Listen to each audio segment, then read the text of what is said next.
ही करते हैं, लेकिन कुछ ऑर्गेनाइजेशंस अगर हम एक बार कर दे तो लिटरली आप उस ऑर्गेनाइजेशन को चला सकते हैं महीने या 6 महीने के लिए।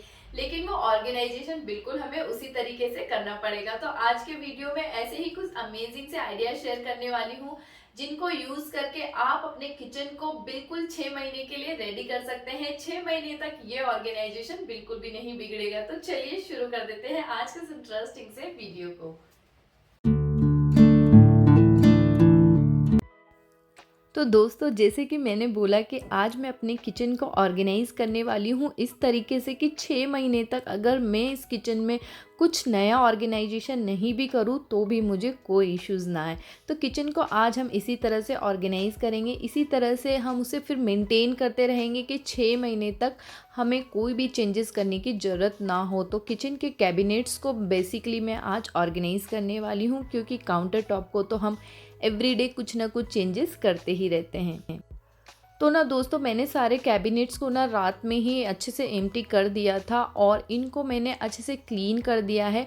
और लाइनर आप हमेशा अपने कैबिनेट्स में बिछाया कीजिए, उससे काफ़ी ज़्यादा फ़ायदे आपको हो जाते हैं। एक तो कैबिनेट्स बहुत ज़्यादा गंदे नहीं होते, और लाइनर अगर आप कुछ इस तरह की अच्छी क्वालिटी के बिछाते हो तो लंबे टाइम तक ये चलते हैं।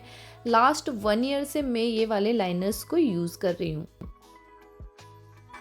तो हम सबसे पहले ऑर्गेनाइज़ करने वाले हैं अपने स्पाइसेस वाले सेक्शन को, जो कि हमें एवरीडे ही लगता है। तो मैंने यहाँ पे एक ऑर्गेनाइज़र यूज़ किया है, और ये ऑर्गेनाइज़र मैंने खुद ही बनाया है। इसका वीडियो ऑलरेडी चैनल पर है, आप चेकआउट कर सकते हैं। अगर आप अमेज़ोन पे इसे सर्च करेंगे तो इसका प्राइस काफ़ी ज़्यादा महंगा होता है। तो बस ये ऑर्गेनाइज़र मैंने बनाया था, उसी को पेस्ट कर दिया है, और सारे स्पाइसेस जो हमें एवरीडे यूज़ होते हैं बिल्कुल हमने जो हमारा गैस रखा हुआ है उसी के ऊपर वाले कैबिनेट पे रखा है। अब ये ऑर्गेनाइजेशन मैं से 6 महीने तक रखूँगी। बस यहाँ पे मुझे कुछ भी चेंज नहीं करना है, बस क्लीनिंग करते रहना है और इसको मेंटेन करते रहना है। ऊपर वाले सेक्शन में मैं यूज़ कर रही हूँ 2 बास्केट को, और इन बास्केट में मैं वो सारे मसाले रख रही हूँ जो ज़्यादा क्वांटिटी में हम स्टोर करके रखते हैं।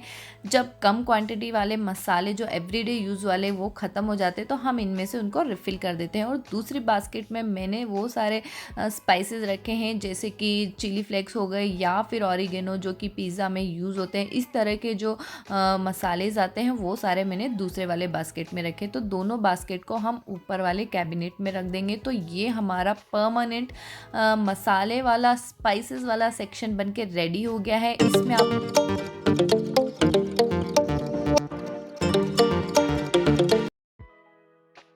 तो मसालों के सेक्शन को हमने इस तरह से ऑर्गेनाइज कर दिया है। अब हमें 6 महीने तक उसमें कुछ भी चेंजेस नहीं करने।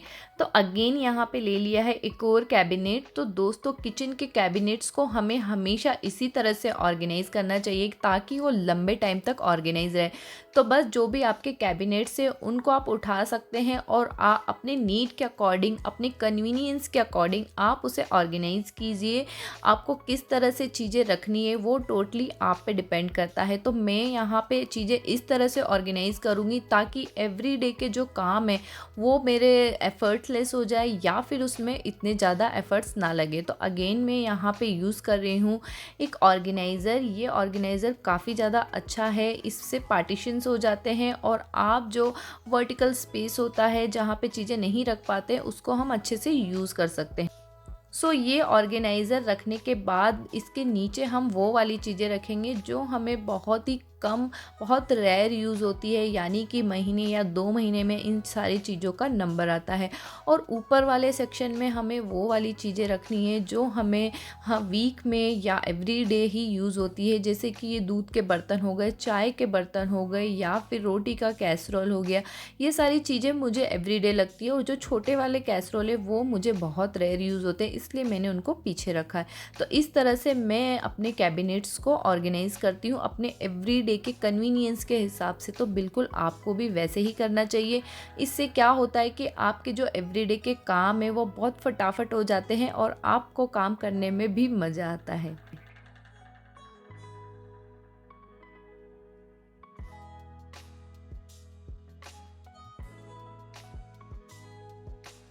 तो एक्स्ट्रा मेरे पास ये चावल की बोरी भी रखी हुई थी और यहाँ पे स्पेस भी था, तो मैंने इसको यहीं पे ऑर्गेनाइज़ कर दिया है।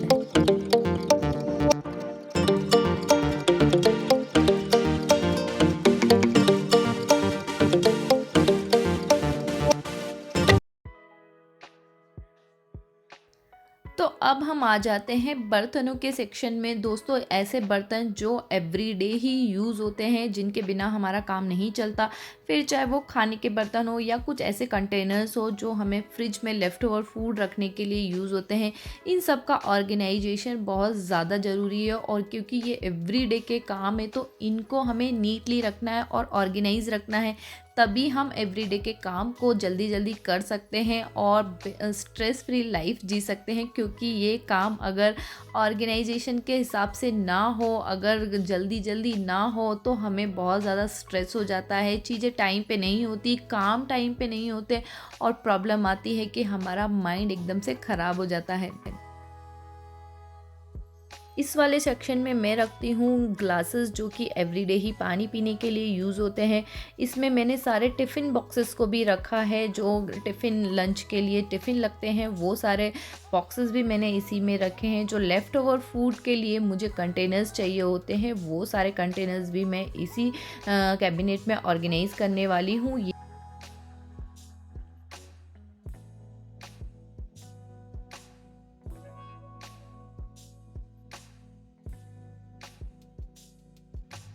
तो दोस्तों, मैंने यही ट्राई किया है कि इस तरह से मैं चीज़ों को ऑर्गेनाइज़ करूँ, ताकि लंबे टाइम तक ये ऑर्गेनाइज़ रहे। 6 महीने नहीं तो कम से कम 4 महीने ये ऑर्गेनाइजेशन बिल्कुल चलने वाला है।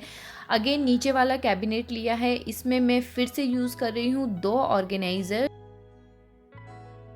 ये ऑर्गेनाइज़र भी काफ़ी ज़्यादा मज़बूत है, इनमें हम ऑर्गेनाइज़ कर सकते हैं बहुत सारे अपने खाने की प्लेट्स को। तो दोस्तों, नीचे वाला जो सेक्शन है ये थोड़ा सा डेप्थ में है, तो मैं इसमें सारी अपने प्लेट्स जो एवरीडे मुझे यूज़ होती है उसको ऑर्गेनाइज़ करती हूँ। अब गाइज़, आपको कुछ भी नहीं करना है, बस ये जो भी ऑर्गेनाइजेशंस आपने किए हैं आज, इस तरह का अगर आप भी करते हो, तो बस एवरीडे आपको इसको मेंटेन रखना है। बस जब भी आप बर्तन लगाते हो, आपको सही जगह पे रख देने हैं। ये ऑर्गेनाइजेशन आपका 6 महीने तक नहीं बिगड़ने वाला है, मेरी गारंटी है। मैंने सेम ऑर्गेनाइजेशन पहले भी किया था, लेकिन इस बार मैंने बहुत सारे ऑर्गेनाइजर्स यहाँ पे यूज़ किए हैं, तो आप इस तरह से कर सकते हैं। देखिए, बहुत सारी प्लेट्स इसमें आ जाती है, तो मैंने यहाँ पे 2 ऑर्गेनाइज़र यूज़ किए थे। तो खाने की प्लेट हो गए या बाउल हो गए, सारे कुछ मैंने यहाँ पे रखे हैं।